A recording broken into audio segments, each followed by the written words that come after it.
பாரு எவ்வளவு தொட்டு பார்க்கலாம்.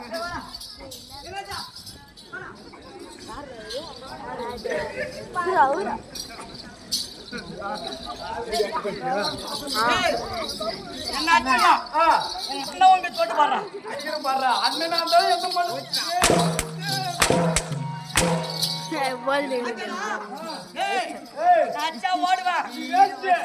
அவனை மாத்திக்கலாம். எப்படி பாக்குறான் பாத்தியா அப்படி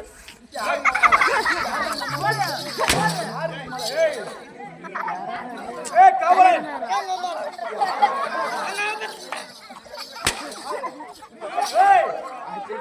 கதையெல்லாம் கட்டி போடு.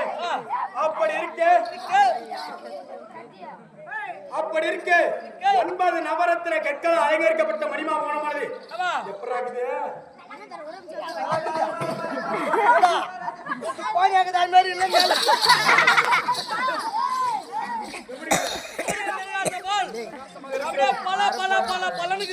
இப்ப தெரிவிக்கு இங்கே பிறந்தோம் தெரியுமா? தானகத்திலே பிறந்தோம், தவாதவம் ஆசிரமத்திலே வளர்ந்தோம். அப்படியே தூக்கி போய் வச்சிடலாம் அந்த ஆத்துக்கா. எந்த ஆத்துக்காடா?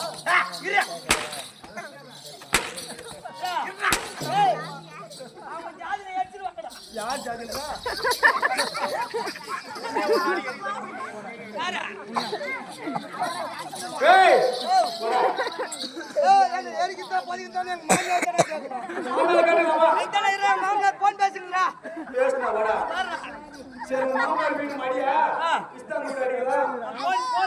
சரி விடு. அது மட்டுமா இங்கே விரதம் கானகத்திலே பிறந்தோம், தவதவமுனி ஆசிரமத்திலே வளர்ந்தோம். டேய் நீ கொஞ்சம் பின்னாடி வேண்டா அர்ஜுன் அர்ஜுன் அப்படி நவுறா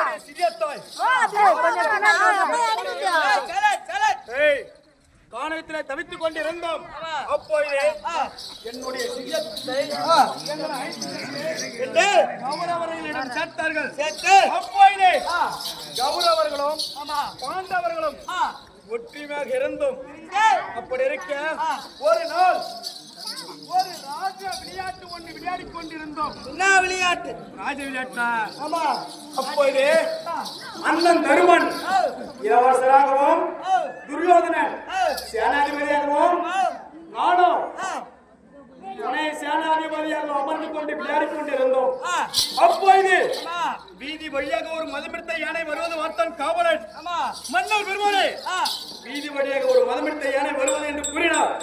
என்ன செய்தார் தெரியுமா அண்ணன்? சேனாதிபதி துரியோதனா அடைக்கல அந்த யானை என்றான். பார்த்தான் துரியோதனன் அவனுடைய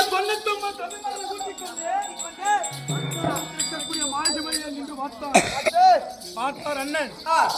துணை சேனாதிபதி பீமசனா அடைக்கல அந்த யானை என்றான்.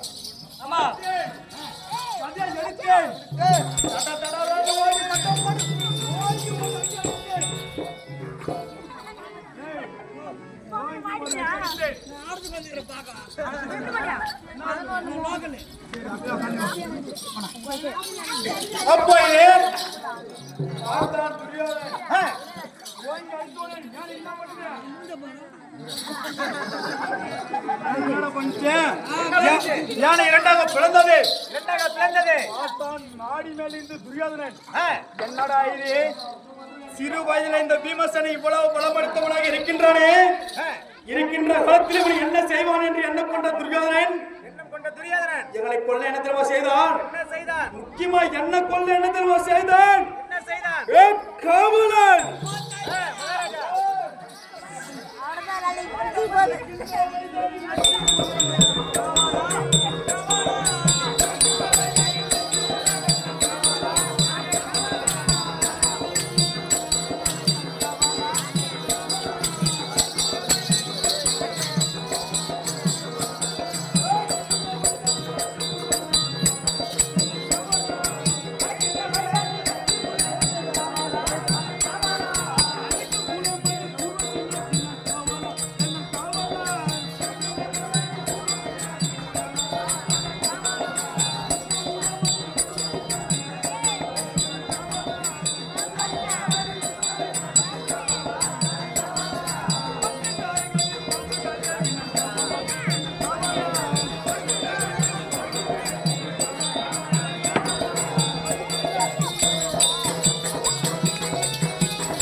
பெஞ்சு ஆட்டுப்பா ஆட்டுக்காரு யாரு ஆட்ட விட்டுங்க ஆட்ட விட்டுங்க யாரு இந்த பெஞ்சு ஆட்ட எதுவுமே வீட்டுல வச்சுட்டு வச்சுட்டே போடுவான் ஏற்கனவே வச்சு தடை கட்டிக்கிறான் போயிது வந்து எப்படிங்கிற மாதிரி கடா மாடு மாரி அச்சு வச்சிடறான் பாரு ஓ விடியான்னு சொல்லிட்டாங்கடா பெஞ்சு வடிக்காதரான்னு போயான்னு சொல்லிட்டாங்க நீ என்ன பண்ணுங்க அடுத்த வாட்டி ஆடுறதுக்கு போன பெஞ்சு கூட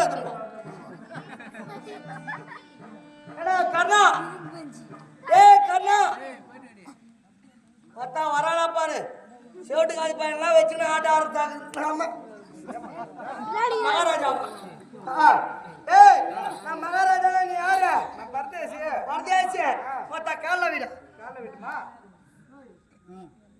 வீடா கால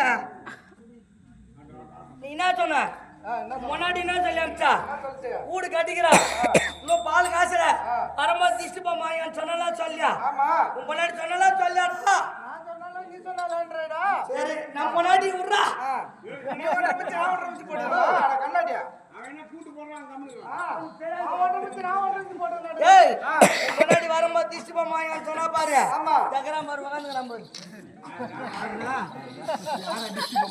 இது ஆமா ஏய் அப்படி இருக்க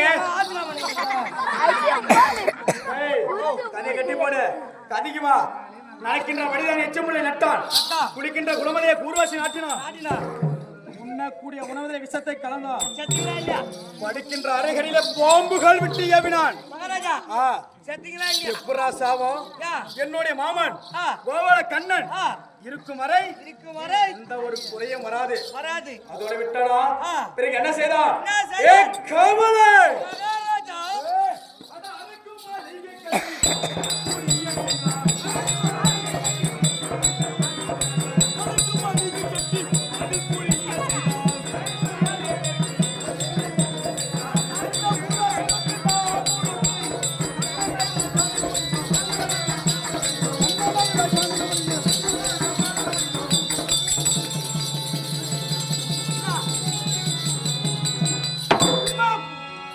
ஏய் மா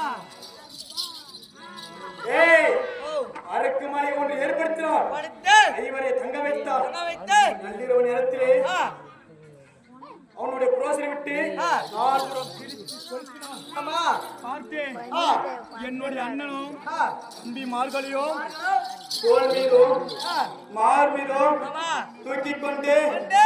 எங்கே சென்றோம் யாருக்கு தெரியும் இடும்பாவனம் சென்றோம் என்று இடுமனை கொன்றோம் கொன்று மும்முலகண்ணி சொல்லக்கூடிய கமலகண்ணியம் மானவிட்டோம் மலையிட்டு அதோடு ஆ. முன்னூற்று மங்க சென்றோம் சென்றோம். பக்காசூரனை வலித்தோம் படித்தோம் ஆ அதோடு ஆ பாஞ்சாலி நாடு சென்றோம் என்று பாஞ்சாலி ஸ்ரீவரத்திலே ஆ. வில் வளைத்தார்கள் ஆமா வில் வளைத்தோம் ஆ பாஞ்சாலியை நாங்கள் மாலையிட்டோம் ஆ அப்படி இருக்க ஆ காண எப்படி எங்க இப்ப எங்க இருக்கின்றோம் எங்க இருக்கிறீங்க நாடகத்தில் இருக்கின்றோம். ஆமா உண்ண உணவில்லை இல்லை. உறங்க இடமில்லை குடிக்க தண்ணீர் இல்லை ஒண்ணுமே கிடையாது இருக்கின்றோம். ஆமா என்ன செய்வது என்று ஒன்றும் புரியவில்லை ஆ. என்னுடைய அண்ணன் ஆ தர்மபுத்திர மன்னன் வைத்திருக்கிறார் என்னை வரும்படி உத்தரவு உத்தரவு அதற்கு முன்பதாக ஆ. என்னோட தேவி தேவி பட்டினி பாஞ்சாலி பாஞ்சாலி வரும்படி உத்தரவு நம் மனைவி